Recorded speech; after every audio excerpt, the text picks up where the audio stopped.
I also I had somebody today that commented on our intro and outro music and said how much they loved it, that it's their favorite podcast stuff. So I sent them a link to the song, which is just funny because we were talking about that earlier today. Yeah. Well. Welcome back to the Reverend and the Reprobate. Is that the right sound? Yes. Okay. I don't for what purpose? Today on our show Expo, first off, the Reverend and the Reprobate, welcome. This is a show about two best friends that are interviewing people that we have no business talking to. I'm Lucas Pinckard. I am the Reverend, the pastor of First Baptist Church, Lake Dallas. I'm Dan Gibson, the fun one. Yeah, also the Reprobate. Man, thanks for joining us to say the once whole title. again. Yeah, today we have got an incredible guest on our show, Leanne Morgan. Leanne Morgan, who is a great dry bar comic. She has just blown up on social media. Most of her videos right now are in the 100,000s to millions range on where they've been watched. She has been kind of for several of us sort of the voice of reason during the pandemic. Yep. I found out about her right beforehand. She does a great bit about her daughter, her middle daughter, that she's beautiful and she's brilliant and she's athletic and she's mean. And I was like, that describes my little sister to a T. And so I found out about this video and I was talking to you about it. I talked to my mom about it. I was like, man, she's hilarious. And my mom's like, I already know about Leanne Morgan. You don't have to tell me about this. It's like, oh, okay, well, there you go. You know, her comedy feels like comfort food. Yeah. I don't know if that's a good way to describe it, but that's what it feels like. Maybe that's why. And she talks a little bit in this interview, and we didn't really go into it, that she did some work with Paula Deen. I wonder if that's lots what of it butter. is. There's lots of butter in her comedy. Paula Deen makes comfort food. Leanne Morgan makes comfort comedy. It's stuff that makes you feel good. Makes you feel good. It's funny. It's wholesome. Yeah, and for the most part. It is. She talks about things that happen in real life in the way that you would expect a Southern lady to talk about things. And that's one of the things that really hits it for me, is that she does talk about things like a Southern lady. And I've always found that incredibly charming. You know, Buc-ee's has Buc-ee's the gas station, Right. / mini mall, Right. Yeah. has the tag Buc-ee's. It has bathrooms that makes mom smile, right? Right. I think she could steal that line. Leanne Morgan, Comedy. Bathrooms that makes mom smile. Except comedy. Comedy that mom makes smile. mom smile. Yeah, and she's absolutely phenomenal. We hope that you guys enjoy the interview. She's fantastic. Yeah. So without further ado, and honestly, was one of our dreams when we started this. We both said, we would love to have Leanne Morgan. We would love to have Leanne I know Morgan it's on. never gonna happen. And it almost didn't. It happened. Here it is. Welcome back to the Reverend and the Reprobate. We've got another fantastic interview today. Somebody that you and I have been looking forward to interviewing for a while, who breaks the Norm Macdonald mold of women aren't funny. It is one of the ladies who not only have I found to be one of the best comedians that I've seen over probably the past 18 months. But also she is my favorite comedian to watch with my family. Yep. There are very few people. My mom likes Jerry Seinfeld. She likes the late John Panay. And my mom loves today's guest, which is the wonderful, fabulous, talented, and beautiful Mrs. Leanne Morgan. Thank you, Lucas. Honey, that's one of the best intros I've ever gotten. Oh, I'm so glad this is recorded.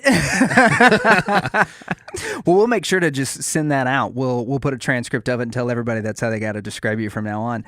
So, COVID has been a big player in your industry and all of comedy right now, and I want to get to talking about how that has changed up some stuff, because you've had a tour delayed, but it's also opened up some opportunities for you. Some of your YouTube stuff that you've been putting out is growing really well, and it's just been entertaining to see the way that you've interacted during this time. But I am really curious, how did you get your start into comedy? You were a mom, you raised girls, and now that you're an empty nester, you've blown up as this great comedian. How did that happen? What's your journey been like? It has been the wildest, sweetest I am amazed by it. Okay, so I'm 55 now, and I've raised my children. I raised a boy and two girls, and they're 27, 24, and 22. And I went to the University of Tennessee to go to college. And in my mind, from the time I was 5, I wanted to be in show business. And I didn't know what it was going to be because I'm from a very rural farming community of 500 people. And so my mama would say, "You're going to be a movie star. You're a movie star." And like Hercules. And I thought, and she'd say, "You've got blonde hair all over your body. You're going to photograph well like Marilyn Monroe." And I was like, "Oh, that'll get me to Hollywood." Anyway, I loved theater and all that in high school, and speech and drama and improv. And I went to a tiny little country school where boys got out at 1:00 to work in the fields. But I graduated 42 people, but we had this creative class. One guy went on to Juilliard and is an actor and has been in so much stuff. And then 4 of the guys were in a country music band and went pretty far. And so it was just Wow. I look back on that, and that really was a sweet thing in the middle of the country where we didn't have much. Yes. You know? Yeah, that sounds like Muscle Shoals, this little town in the middle of nowhere with all these incredible musicians. What was the name of the town? Adams, Tennessee. So Adams, Tennessee is a little town full of movie stars and rock stars. Well, that's the Bell Witch legend. So everyone listening, you need to Google the Bell, Bell Witch. It is fascinating. There's been several movies made in Hollywood about that. But anyway, I went to the University of Tennessee, and I just kind of floundered and didn't know what I was going to do, and made a lot of bad decisions with a lot of men that you wouldn't wipe your feet on. And in the 80s. And I met my husband, and he is from way up in East Tennessee in the foothills of the Appalachian Mountains. And he decided to buy a used mobile home business and moved me to Bean Station, Tennessee, which is probably smaller than where I came from.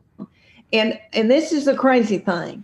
I had my first baby, and I wanted to nurse him. I wanted to stay at home. And so I started selling. I didn't work in my major that I got my degree in. I started selling jewelry in East Tennessee, like Mary Kay, to all these little mamas all over East Tennessee. And I look back now, and it was my comedy. There were no comedy clubs around, and I didn't have the confidence for anything like that. And I would go in women's living rooms, and I was supposed to be talking about jewelry, and I would talk about breastfeeding and hemorrhoids, and my husband didn't hear the baby in the night. And anyway, women thought I was funny and started booking me about a year in advance. And so the company noticed and asked me to start speaking at their big things. And people would come up to me and say, "You need to be a stand-up comedian." And I'd always loved comedy. I knew I had timing, but I just, I wanted to have babies, and I don't know, life, you just take twists and turns. And so I did not start doing comedy till I was professionally, or I say professionally, like I'd get paid. I'd go to the cafeteria and do something for the volunteers, and they'd give me a tray of food. But I was 32 years old and had 3 babies when I got started. Wow, that's amazing. Yeah. And it was like my little comedy club. I look back on it, and I developed a lot of material being in those living rooms with them. That's pretty incredible, because it's very organic, right?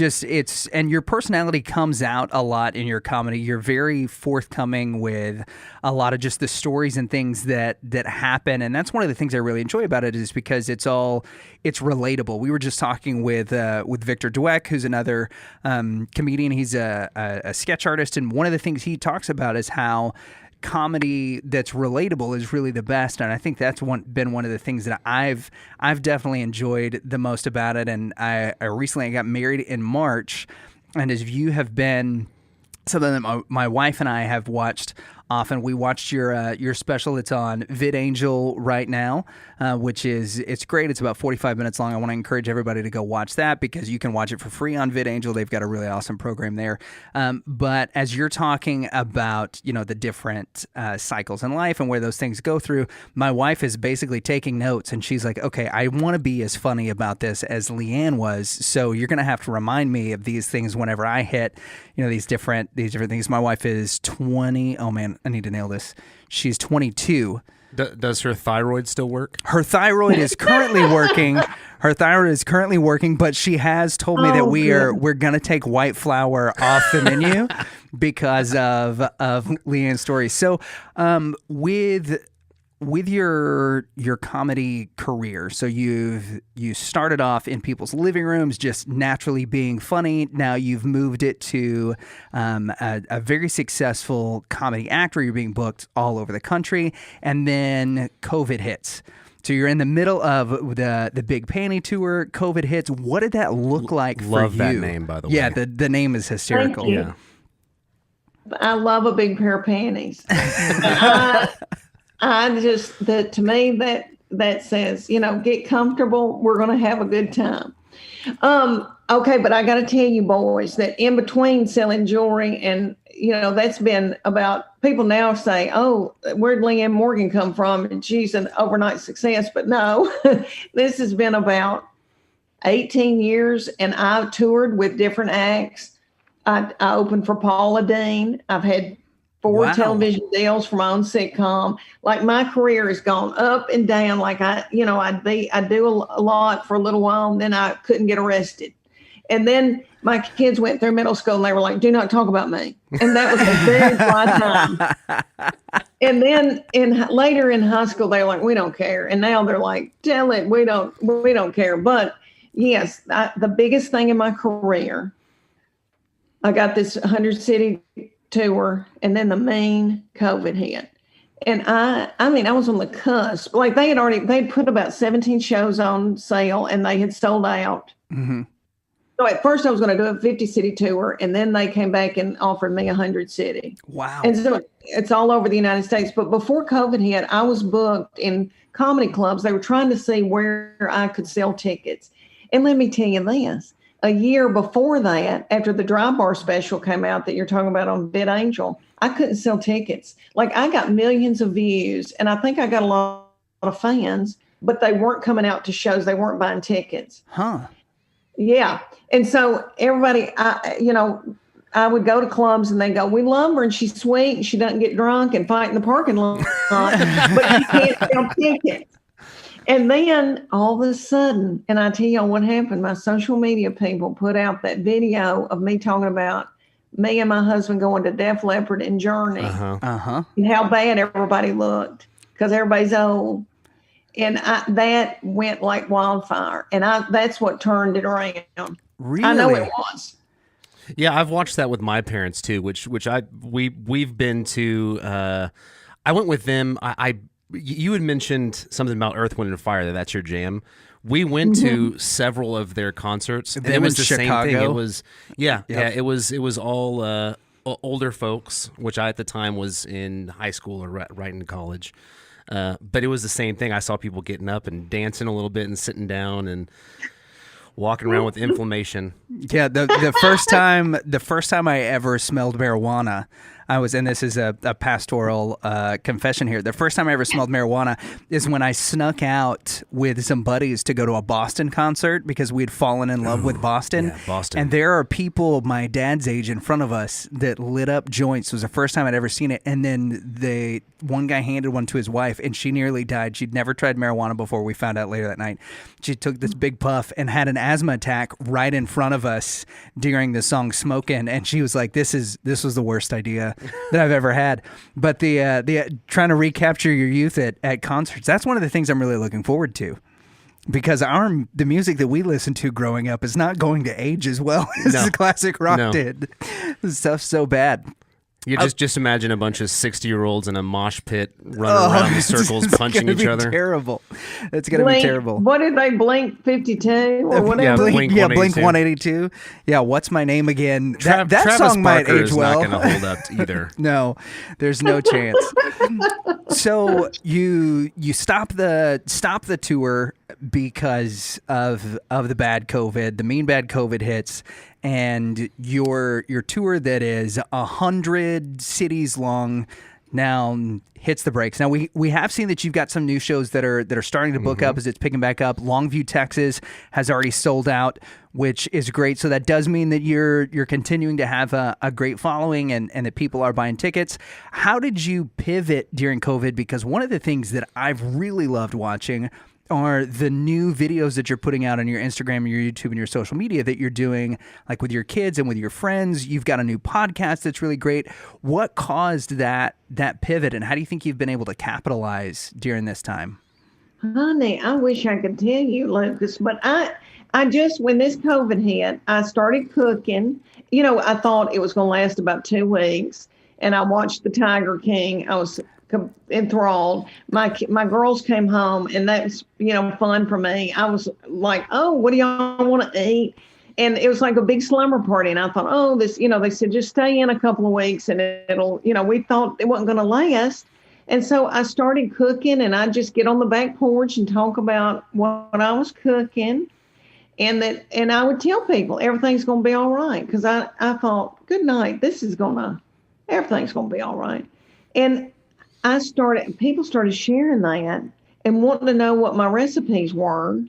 And then they wanted me to say at night, everything's going to be all right. And the sweetest women in the world message me and say, your voice is calming. And then I think, well, on Facebook, really, because that's where that got shared and that went over 1 million fans. Instagram has been a little bit slower, but I just do these little videos of just saying, my mama's sick, and because I think a lot of people are in between launching children and adult children and taking care of elderly. I think that's a big, demographic. And I don't think anybody's speaking to my demographic. I think that there's a lot of women like me and like your mom, and nobody's speaking to them, because there's wonderful comedians like Chelsea Handler. I've worked with her, Amy Schumer, there's all those Nikki Glazer, all those, but they don't speak. What they do is, great, but it's blue and it's about being single and all that kind of stuff. And there was nobody, I think, speaking to mamas that are raising kids and devoted to their family and cooking something. It's just crazy. They have been so sweet to me, the things that people say. But before COVID hit, I knew something was happening, because I would go to these clubs, and these club owners would say, oh my gosh, where have you been? Because they said, your audience is so great. They clean up. They've got money to spend. They don't fight. Nobody's, high and about to waller in the parking lot. And they bought a lot of food and drinks and stuff. And they were just, they were like, well, you got to come back. But I would see a grandmama, a mama, and somebody 20, 50, and 80. Several generations of mamas. Yeah, and that's one of the things that I really appreciate about your comedy is it does span generations. We all get it, and I think anybody, especially if you grew up like I did in a sarcastic household, you did the same thing. Both of our moms are wonderful ladies, but you don't want to cross them because they've got mom looks, but they're also really snarky, and they're quick-witted, and you capitalize on all of those things. So even as a young man, like I'm hearing your comedy, and I love it just because it's witty, it's fun, and it's clean. And that was one of the big questions that we had for you is, when you set out to do comedy, did you set out to be a clean comic, or is that just naturally what happened because of the person that you are? I think naturally it just happened that way. And then later on, as my children were growing, because I talk about, like having to prostitute myself to their daddy. Huge, and, I talk about stuff, but it's more innuendo. But I really think later, as my children were growing up, I thought, I don't want them to talk this way. I don't want them to use this language, and I don't want them to. So I can't do it. But I really, really never. It just never dawned on me to. I just don't. It just, and I don't begrudge anybody who does, but it's just not me.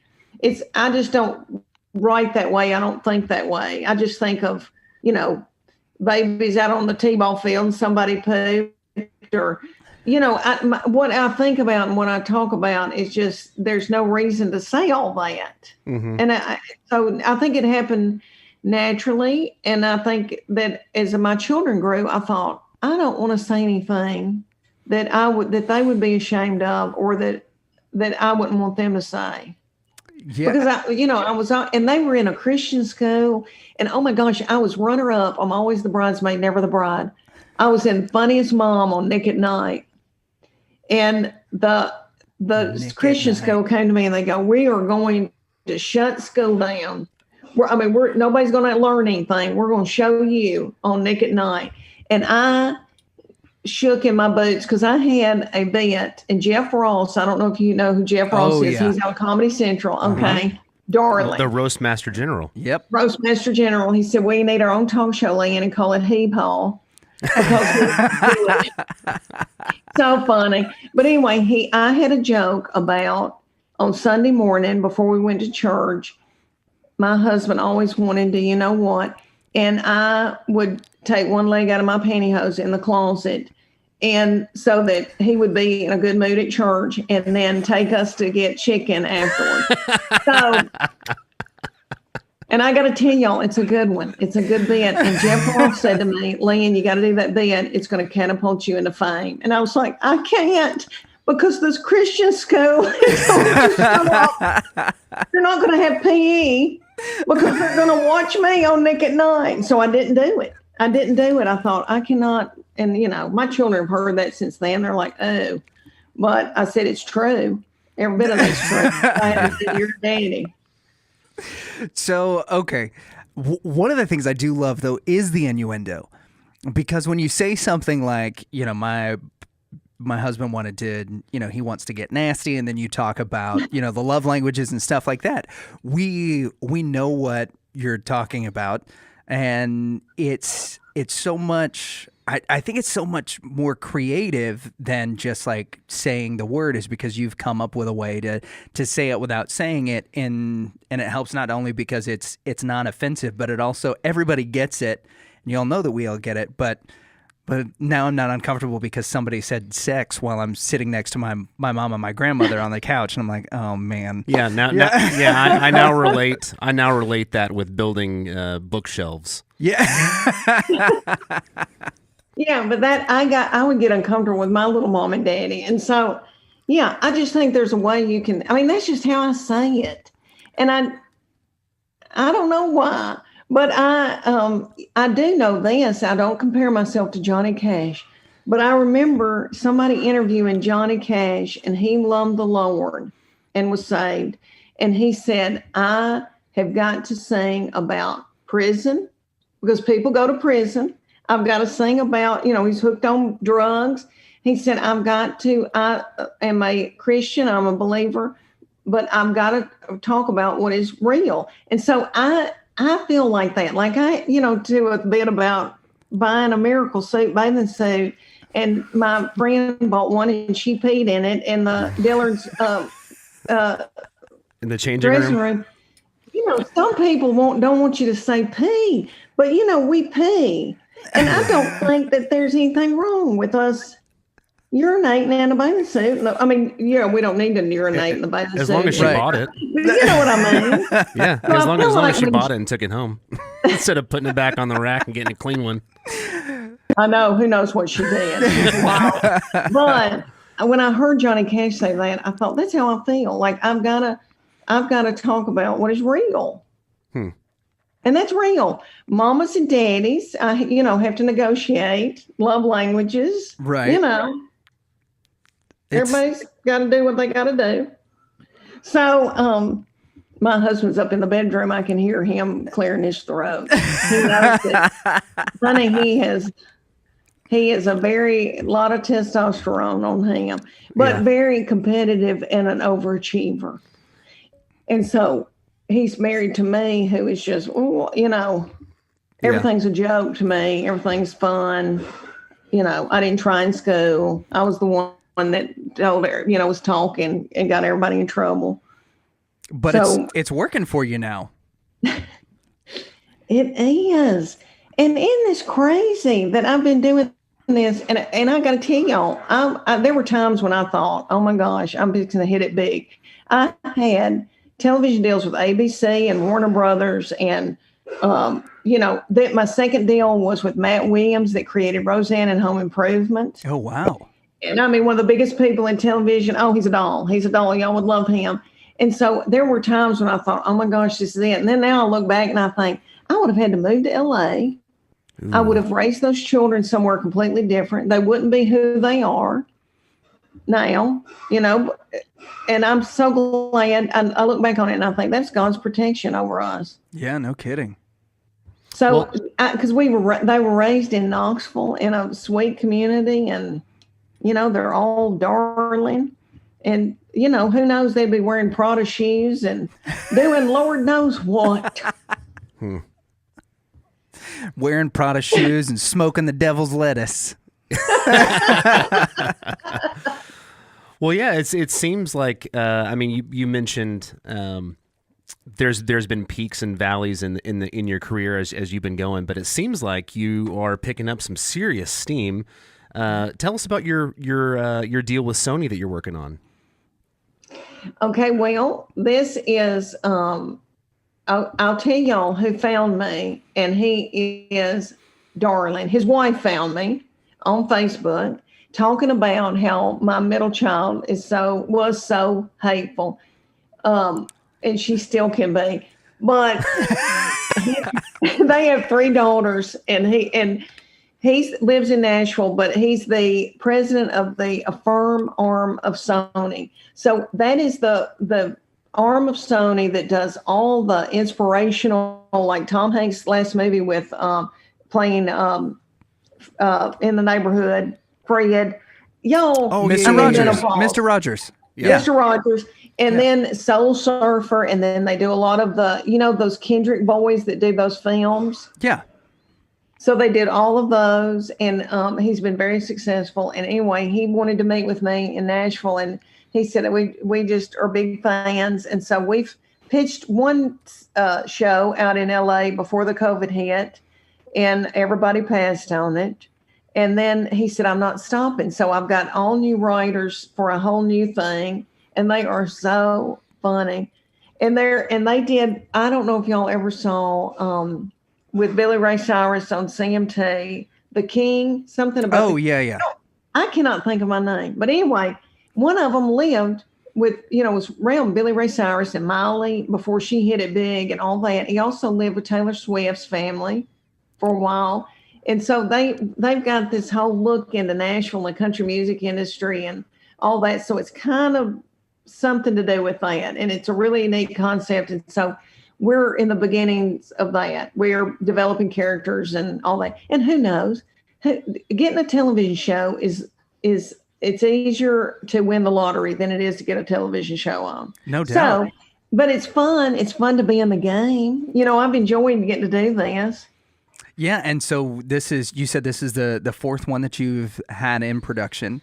And right now with your rise that you've been going through, this seems like it's got some good legs. So I'm really excited to see me too. To see where this is heading.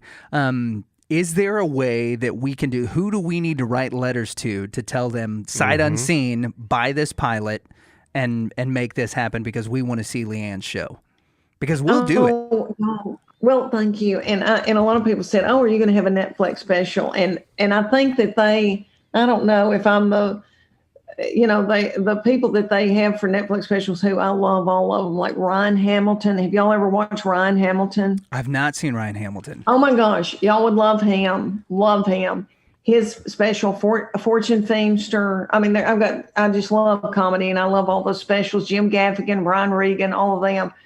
But I've been told, they go, just wait. When that tour hits, you'll do a special on Amazon or so. I don't know, but it could be Netflix. You could say there's a country woman that's from Knoxville, Tennessee, and she's on fire. And we want to see her television show because I think they want to pitch this to streaming. Okay. To streaming, mm-hmm. On one of the platforms. Instead of ABC, NBC, and CBS and Fox, which is what we've always gone to because of traditional sitcoms. Right. Mm-hmm. But now, everybody wants to be in streaming. And I'm a huge fan of The Office, Parks and Recreation, where it's one camera. I love all that. Yeah, I didn't even see Parks and Rec until it was streaming. Yeah. So there's a huge, the Office, how many, like 3 different times Netflix has almost dropped The Office. Yeah, and just did, I think. There have been huge petitions in order to bring it back because people wanted it. That's how they consumed that, even more so than, because their streaming numbers. How are we supposed to stay happy if we can't watch The Office? Yeah, but their streaming numbers were so much higher than whenever they were airing. It was ridiculous. And so I think that there is a great potential for sitcoms on streaming because both of those shows did great on streaming. The Ranch, which is the new Ashton Kutcher vehicle, but it's sort of a family-ish sitcom that was made for streaming. So this sounds like it's got a lot of potential. I'm really excited to see where that's going. So let's say that next week everyone starts writing letters about you getting a new special, This Country Girl. Do you have material that hasn't been released yet?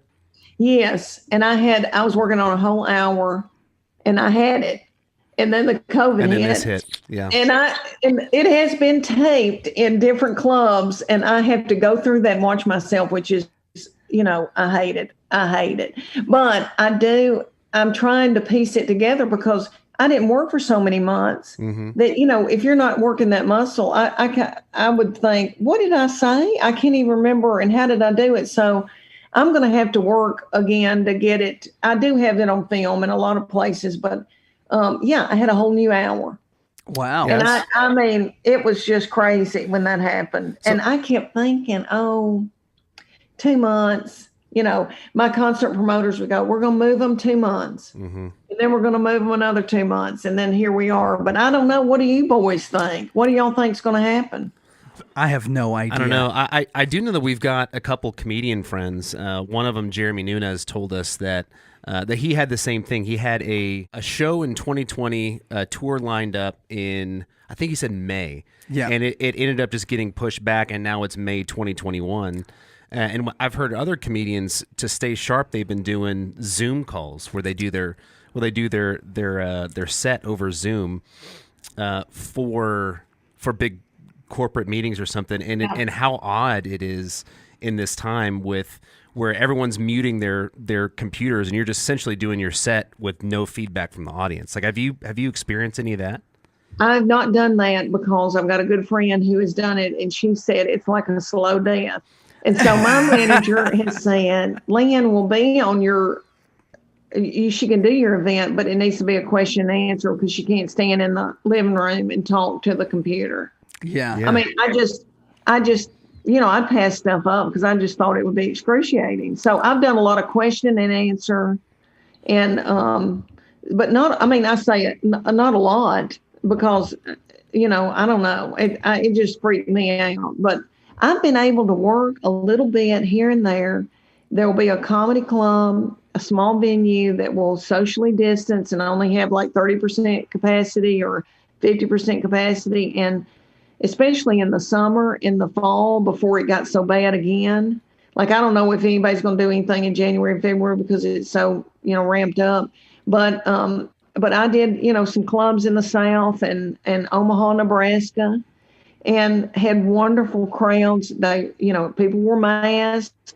So there's been little pockets I've been able to do shows, and a lot of comedians are out working every weekend. They're just doing it for a smaller crowd, but you're on stage and it helps you. So what do you think would be worse? Doing the Zoom with to an audience of silent faces, or bombing, the worst bombing story? Well, bombing's pretty bad. Bombing's pretty bad. Yeah. But so I guess the question is bombing or silently not knowing anything. I guess I'd probably rather do a Zoom and just do, a tap dance and try to keep balls in the air. I guess I'd rather do that than when it is so bad. Yeah. That I did one of the first corporate things I ever did, and corporate can go so bad. And then it can be really good. And my best friend that's in comedy that we traveled together for years, we'd have one of these horrible gigs, and I call her and I go, I'm going to quit. I'm quitting comedy. And she go, okay. And then I call her back the next day. I'm going to stay. I'm going to do it. And then she called me and go, okay, I just did something for egg farmers. I'm quitting. But I did a show for men that make carpet fiber. Huh? And I got to tell y'all that half the room were Japanese men that didn't speak English. And then the other half were just men that make carpet fiber. I mean, they can't be that fun. I mean, sounds there like was a very laugh. lively bunch. Oh, and there was not a laugh. And so when there's no laughs, you go through 45 minutes in 20, 25. So then you're pulling stuff out of your butt and thinking, I just need to get the check. I mean, so we've all had those. I mean, I've had horrible ones. But when in a comedy club, now that I'm older and I've been through it so much, it's always good. And if it's your audience that loves you and they come for you, that's like, it's unbelievable. The feeling and the waves of laughter, and when people are buying into you, and that has been one, and that was my goal. I thought, many a time I thought, well, I'm just quitting. I gotta, I'll go to work at Target. I'll go put the bedding up in the back. And, I've always thought that'd be fun. But what was I saying? Oh, but anytime that I was ready to quit, then something would happen again. Like, well, here's the television deal with Fremantle and Matt Williams. And then, that wouldn't happen. And then I, maybe couldn't get booked, or doing, little private shows, corporate things or whatever that are great, but, not always good. And it's not like being in a comedy club or a theater. And then, and anyway, then this happened. And I always thought if I could just be like Jim Gaffigan or Brian Regan, if I could find my audience and they would come see me. And if it was even in small theaters, like 300 seats, if I could just do that was my dream. And then, and that's what's happened. Well, it's awesome. Bigger theaters than that. Oh. The one in Longview, I believe, is bigger than that. That's coming up in early February. Yeah. And you are very welcome in Texas. Yeah, even come on. The rest of the world, anytime. The rest of the world may be shut down, but we're staying open for Leanne Morgan. Yep. And I was just in Dallas and Houston. Yeah, and if you need, the next time you come down, if you need something to do, we got plenty of stuff that we can go and shoot and just hang out and have a time. So whenever you're ready. Yeah. You talked you talked about finding your audience and how that has changed the way that things go on stage. There are a couple of things that are very unique to you that you do in your comedy, and one that I've just really been curious about the origins of, and that is the word yummy. Mm-hmm. Where did the word yummy come from, and how did that become the title for the show? And then side question to that, how do we earn the adjective yummy? Yeah, what do we have to do to become yummy? Y'all are yummy. Yes, done. Y'all are good interviewers and kind and sweet. Well, thank you. And yeah, y'all really are. Because a lot of times people want to interview you and then they end up talking the whole time about what they're doing. And that's fine. I like to hear about other people, but I think, what am I doing here? We are not interested. But no, y'all are wonderful. Okay, yummy. Really and truly, my middle child has nannied babies when she was in college, and then went to work for Make-A-Wish, and then went to work at East Tennessee Children's Hospital, and has a heart for children.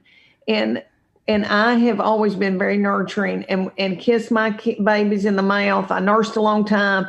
I just am in love with them. And she would say, that baby's so yummy, or, he like see a little old man and go, he is so yummy. And I think, I don't know where I started it, if I talked about my dogs and said they were yummy, because we love our dogs. Mm-hmm. We're in love with them. But we just use that word in our house a lot. We think people are pretty yummy. Yeah. Yeah. And the dogs, you talk about them giving you big old mouth kisses. That's got to be pretty yummy. Yeah, they're yummy. And then I've got this grandbaby who is stunning. Just the yummiest. And he's yummy. We all just go, look how yummy he is. I don't know. It's just a word that I use. And I have women show up in T-shirts with like bagels on it. Yummy. I know. I need to do a T-shirt. You should. I'd rock some Leanne Morgan merchandise. There's just no two ways about that. So I want to ask a question that my mom, I was talking to her on the phone beforehand. I've been waiting for this question. And she goes, look, there's a lot of stuff that I want you to ask Leanne Morgan, but there is a practical thing that I need to know as a mother. So both of our parents, I'm the oldest of 4, Danley is the oldest of 3. Both of our parents stopped after they had girls. So they said once we had girls, they were like, that was it. They were too different. They couldn't do it. 2 boys and a girl for me. And 3 boys and a girl for us. And so my mom wanted to know, my sister's in her 30s, what did you do to make your daughter be nice to you again? That's what my mom wanted to know. That was her question. Ask her, what do I need to do to make my daughter be nice to me again? Oh, okay. I tell your precious mama that my girls are darling, and they're my best friends now, because they're 22 and 24, and we're best friends now that they're grown, and I don't, I can't really tell them what to do. I'm still scared to death of them. They're both, when the hormones happen, the middle one, who loves children and works for Children's Hospital, works in nonprofit, mm-hmm. and does not care about money, loves everybody, has got a light, but when 2 days out of the month, I hate to say that to you boys, but I'm scared to death of her. Her daddy's scared of her. We don't answer the phone. She still can cut you with words that it's awful, but then she'll call back in a couple of days, and she usually doesn't say she's sorry, but she'll get back in with me. But we're just really good. Good friends. I didn't want to be their best friend when they were 16 and, because I saw Billy Ray Cyrus talk to Barbara Walters on an interview, and he said that he and Miley were best friends. And I don't mean to throw them under the bus, because look at them. But, yeah, they were, I think, smoking the lettuce together, and she was on a stripper pole there for a while. And so I just was their mama when they were, but now we're really good friends, and they check on me. They want to know where I am. That, my boy, I'm in love with him, and he was my first, and it's so much easier to raise than my girls, and was never smart aleck. But, now he's married. He clings to his wife. I don't, he'll call me, but not very often. I have to call him, say, I've got a roast in a crock pot. Come over. But my baby child was she's 22, and we're together. She's a professional makeup artist, and was in school in Manhattan when the COVID hit. She graduated and was supposed to go to LA, and then had to come home. And so, that can be tense, because she's 22. She doesn't want to live with us, but she has to, because there's no production going on. And so we've had some volatile moments, and then we kiss and make up. Tell your little mama, I don't know what I'm talking about, but we really just have a good time, and we laugh a lot. I've enjoyed my children. I know I made a lot of mistakes, and I didn't push them in school, and I let them get out of school to go to the zoo. and they're doing like straight A's. And he would, if he had been, he was traveling, but if he had been around, they would have ended up in Harvard, but with a nervous tick, I tell people. But I was, we just enjoyed each other. We have danced in the kitchen when I'm cooking. We sing a lot, dance a lot, laugh a lot. They've got good sense of humor. Their daddy does too. He's just real dry, and his only come out like once every 4 months. But when it does, it's a zinger, and you hold on to it. Yeah. But my kids have got a good sense of humor, and we really have a good time. And my boy married a girl that we love, and she fits in with us, and she's very funny. So tell your little mama that her 30-year-old. Because I hear that all the time. I mean, they can turn on you in a dime. You can be buying them a bunch of stuff. And they're like, what are you looking at me like that for? And you're like, I don't even know what I'm doing. Oh. Yeah, girls are volatile. Yeah, I'm trying to crack that same code because my wife is mad at me right now because I shaved this morning. I've had a beard, and she does not like it when I shave. And now it was unintentional. I didn't mean to, but... Didn't check the razor setting before it happened? I was shaving down, and it cut a little too deep, and I was like, well, I just got to go to 0 now. And I walked out, and she was just staring at me like, what are you doing? What are you thinking? Do you get mad at your husband, too, when he shaves? Does he ever grow some facial hair out, and you like it? He does. He'll grow a little bit. No, I get mad at him over a lot of other things. He does not chat.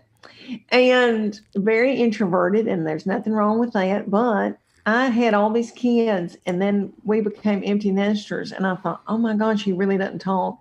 And we bought some property in the woods, 4.5 acres in the woods, and we thought we were going to build. And then I just decided I can't live in the woods with him and him not chat. I need who are you going to people. talk to? Yeah. I know. I need people. I can't be out there with coyotes and stuff, freaked out in the woods. So I think we're going to sell that. But yeah, I get mad at him over other things. Like today, I got upset. I made a mistake, something that a branding deal I did, and I forgot to do a video.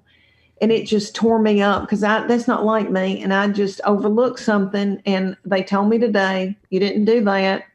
And my heart was beating out of my body. And I told my husband, I go, my heart is beating out of my body, and I didn't do that, and it's my fault. And he goes, well, you should have paid more attention. Instead of very empathetic. He'll be all right. Yeah. He likes to when I'm torn up, I need some help. I need to be soothed. He doesn't believe in that. Mm-hmm. He likes to say, well, you shouldn't have been, and if you were more organized, There you go. Fixed. Yeah. We fixed that. Done. Yeah. Not going to happen again. Fixed. Done. Yeah. Yeah. I've learned that lesson too. I'm in process of learning that lesson currently. I've actually right this moment. I've been married for 13 years. You've been married for 6 months now? 10. 10. This is month 10 of marriage. Yeah, so we're in different stages. Yes. Yeah, you have experience and I have a steep learning curve. So, but my wife is wonderful and gracious, and when I make a mistake, she tells me about it quickly, so that it doesn't sit there and fester, and then she will accept my apology when I am ready to be specific about what I did wrong. Isn't that wonderful that she can accept apology and that you say you're sorry? So many people don't do that. Yeah, it's been a good thing. I will tell you, we were raised right. We're from Texas. Yeah, we got good moms. So I want to know, there are so many people right now that are in positions where they're thinking about what they're going to do next. Like the pandemic has put a lot of people out of work. And so there are people that are now at this point where they're thinking, you know what? There's something that I've always wanted to do. Maybe this is my chance to go after it. We've seen a lot of people that have created podcasts like what we've done. Mm-hmm. There are people that are taking their first sort of stabs in the dark at doing entertainment stuff and things like that. What would you what would you tell somebody that was in your shoes when you were 32 and wanting to pursue comedy, that was a mother of a few kids, that had a family, that had those things that she wanted, but there was still this dream of wanting to do something different? What piece of advice would you give them, or what would you say to encourage them right now, to people that are in those shoes and wanting to do something different? I would tell them, you got to do it. You can't go through life and wish that you'd done something. I just knew in my heart this was something that I wanted to do. And even when like comedy club owners would say to me, "You've got 3 children, Leanne, you can't do this. You'd have to be gone all week." And they were right. But I would think in my heart, I'm going to find another way. I think that it's important in life to put yourself out there. If you don't get out of your comfort zone, you don't grow. And I know I saw that on Barney when my children were little, but you really do grow, and it's uncomfortable, but that's when wonderful things happen. And I believe in dreams, and I believe in pursuing them. And I just think you can do anything. And if you don't try, you're never going to know. So why not try? And if something doesn't work, there'll be something else. And that will lead to something else. Everything, is connected to each other. And like y'all doing this podcast, how wonderful. And y'all really are good interviewers. Well, thank you. Well, thank you. Yeah, thank you very much. I want to say that we've worked really hard at applying our craft, but instead what we've done, and sort of the tagline to our podcast, is that we just like to interview interesting people. And after watching the video that got me hooked was the one about your daughter being mean. You're like, she's beautiful and she's athletic and she's mean. And I was like, she raised my sister. So, but man, this is Leanne Morgan. Check her out on VidAngel, her new special there. She's got some Dry Bar comedy specials. New tour dates coming out in 2021 with the Big Panty Tour, which we're excited to hear and see. She's got a lot of cool stuff on Facebook and YouTube. Where else can we find you on social media? Leanne Morgan Comedy on Instagram and Twitter. And I do have a TikTok. I haven't gotten into that much, but I do have a TikTok, and maybe I'll get the strength to do that. It's been all I could do to do what I've been doing, but Leanne Morgan Comedy. And I don't tweet much because Twitter, I think, is kind of mean. Mm-hmm. Yeah. And so but I do look at it, and I do see what's going on because with other comedians and stuff. But I tweet every once in a while. Every once in a while, I'll put a zinger out there. The rest of the time, I'm just like retweeting somebody said, but I'm on that too. But mainly Facebook and Instagram. Awesome. Yeah, I endorse your idea of trying TikTok. I love the energy on TikTok. Like when we found out that China owned TikTok, my heart broke a little bit because I love the energy. It's like a Vine. Yeah, it's like Vine. Yeah, it was a lot of fun. Vine You was great. You should totally do it. I think you should too. Well, I have a lot of people doing my voice, talking about their daughter being mean, and whoever is the girl that's got more following than anybody on Instagram, her mama did my voice talking about how mean she was. Is it Jay? I think there's Jay. It's some little frail girl. I think that's who it is. And my nephew was like, "Oh my gosh, Aunt Leanne, you don't understand. This girl's got like 64 million. I don't know how many she had, and something crazy." And I was like, "What?" So I have a lot of people doing my voices, and a lot of daddies doing my voice, talking about their child being mean.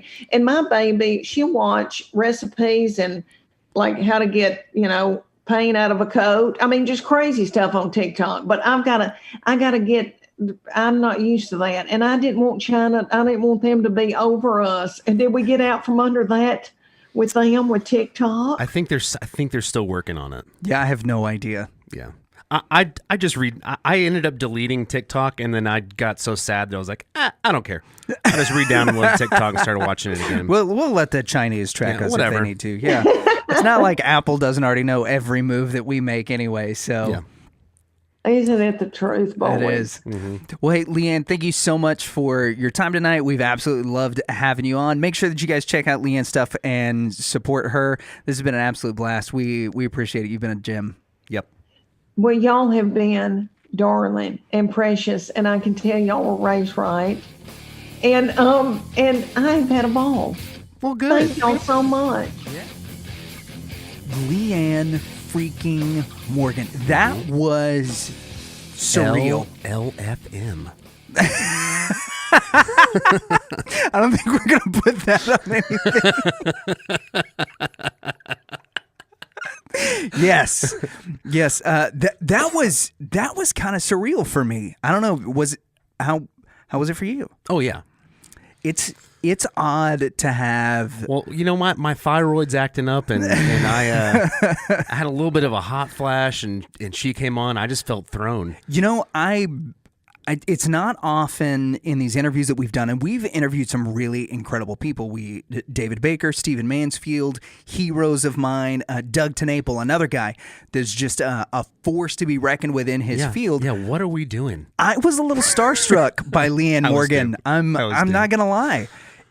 She's one of my favorite comedians. Yeah, and even over video chat, she's got a very cool presence where there was a lot of that interview where I was like, okay, it is probably the most where I felt like I need to have my junk together going into this interview. But she, again, really like every guest we've had on, it seems like gracious, incredibly sweet. And looking at her, you know, she talked about her career path and how, you know, she went from sort of aimless college student to wanted to be in entertainment. All of the people that she went to school with. The stones that lady has, too, to stick it out for 18 years. No joke. It's great. And now... It's very inspirational. Right, yeah. She's been incredibly successful. Because we've been doing this for, I don't know, 7 months? 7 months, yep. It's been great, and I love it, but there have been times where it's like, you know, how much longer is this going to take before we're an internet sensation? Yeah, and there is. You got to stick to it, which is one thing that one of the things that she said at the end is, for those who are wanting to do something, do it. Put yourself out there. Right. She did, and she's hilarious, fantastic, and she's a rising star. And there's an old saying amongst preachers that every pastor wants to quit on Monday morning. That we all do, because Sunday is so hard that you get up. You know, most of us are at the church. Hour. Yeah, but most of us are at the church by like 5 or 6 in the morning. We're trying to put the final touches on everything. A lot of us are teaching Bible study classes. We're trying to take care of the congregation and love everybody as they're coming in. But no matter what we do, our entire job, how good we pastor, is judged on this little like 20 to 45 minute window on Sunday morning. And that if you do bad during that window, if you don't think that you preached a good message, and most of us never tout our own messages, that we know every mistake that we made, and by Saturday or by Sunday night into Monday morning, we're just like, I'm no good at this. No one is ever coming back to our church. I totally bombed. Yeah. And nobody's going to get saved because I'm so bad at my job. And she talked a little bit about having some of those same things. And we do, I mean, Chris Respis, who I host the Lake City podcast with, he and I call each other all the time. And we're like, hey, I suck at this. Like, there's no way, like, if God has removed his anointing from anybody, proof of it was yesterday during my sermon. And so she talked a little bit about that same kind of thing, in the sense that, you know, she would do bad at a club, or she would have a night that was a little rough. She'd call a friend and she was like, no, I'm not going to do it. And then the next day she's sticking it out. And I think that she brings that kind of encouragement to not just her comedy, but to a lot of her internet videos. She talked about how, you know, the thing that so many people mentioned is at the end of the videos that she was making during the pandemic was that everything's going to be okay.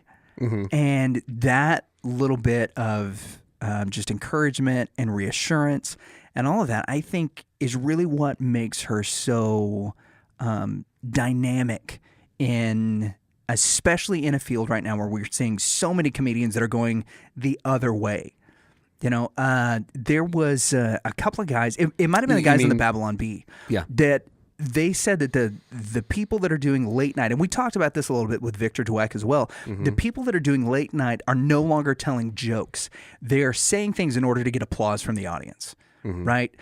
Bill Maher is famous for it, is that he'll put, throw a zinger out there, and whether it's true or not, it doesn't really matter, but he gives a look to the audience and he gets applause. He doesn't get laughs anymore. They're not telling jokes. They're saying things to virtue signal and things like that, and Leanne is not. She's telling jokes, she's being funny, she's being encouraging, and she's talking about real life the way that regular people talk about real life. She just does it way funnier. And she says it in that wonderful Southern drawl. Oh man, that Tennessee accent that she's got is just magnificent. That is just buttermilk and cornbread. Great call. Yeah, buttermilk and cornbread, I think, to the T.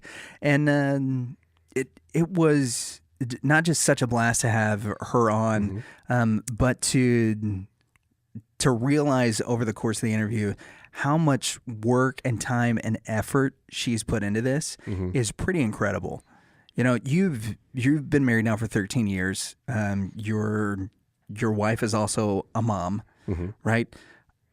Can you imagine Heather trying to be a parent to you and to Kale, and then at night try to go and make a career as a comedian?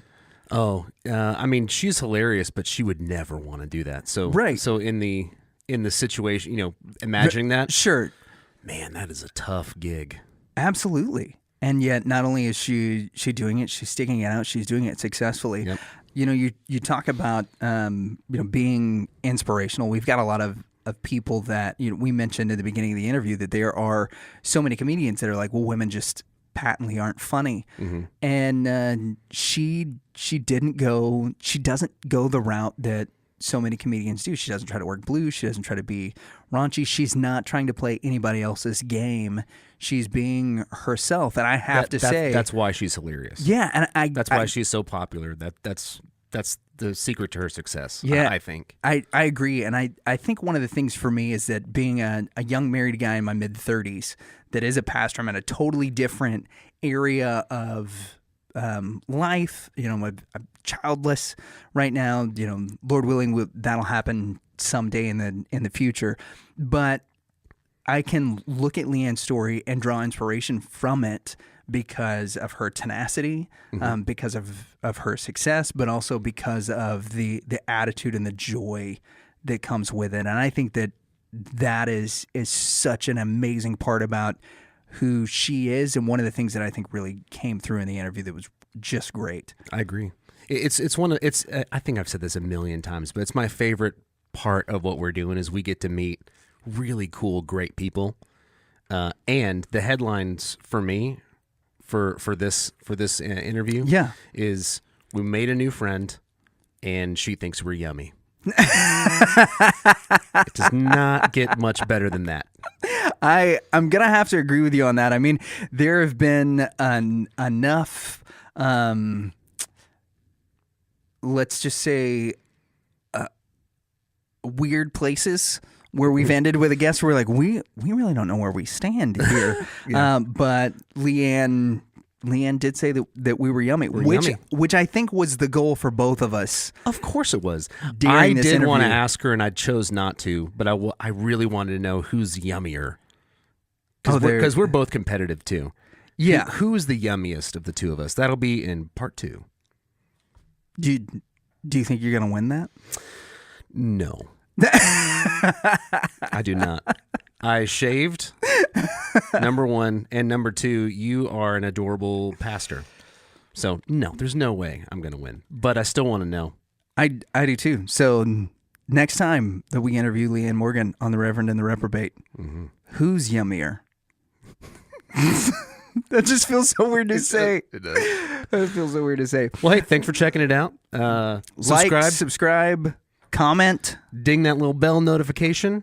And it's been a while since we said this, but if you do want to support our channel, oh my gosh, here we go. Just take take a dollar bill. It can be any denomination, and just roll it up and stick it in the USB drive. We'll get it.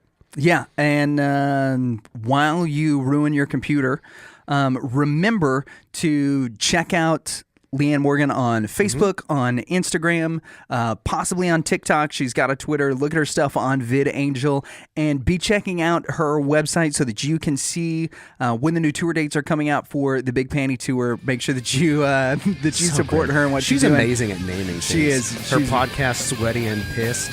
Hilarious. Pretty incredible. And we didn't even get to talk about that. No, we didn't. Tons of stuff to go check out from Leanne Morgan. Make sure that you check her out. Thank you so much, Leanne, for coming on. And we'll see you guys next week.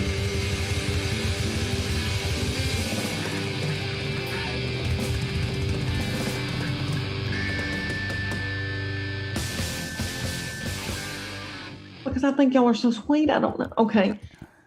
This is Leanne Morgan. I'm a comedian, and this is why you should never listen to those darling, yummy Reverend and the Reprobate.